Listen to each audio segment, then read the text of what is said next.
ইসলামে একমাত্র দিন ছিল। আল্লাহ ইসলাম ছাড়া কোনো দিন কখনো নাজিল করেন নাই। ইহুদি বা নাসারা বা অন্য যে সমস্ত দিন আছে এগুলি আল্লাহ তাআলা নাজিল করেন নাই।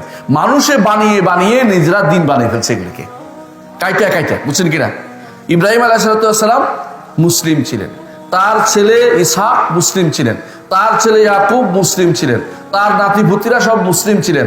ওর অপর দিকে ইসমাইল তিনিও মুসলিম ছিলেন এবং আরবরা মুসলিমে ছিল, কিন্তু ধীরে ধীরে আস্তে আস্তে তারা পরিবর্তিত হয়ে অন্য ধর্ম চলে গেছে।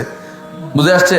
আল্লাহ ইসলাম ছাড়া কোনো দিন আল্লাহ নাজিল করেন নাই। আল্লাহ কোরআনে বলে দিয়েছেন ইন্না দীনা ইনদাল্লাহিল ইসলাম, একমাত্র আল্লাহ ইসলামই শুধুমাত্র দিয়েছেন, আর কোনো দিন দেন নাই।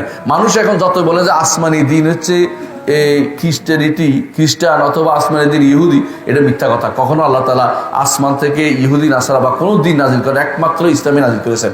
মানুষ যত দূরে সরে গেছে নবীদের দিন থেকে তারা দূরে সরে গেছে।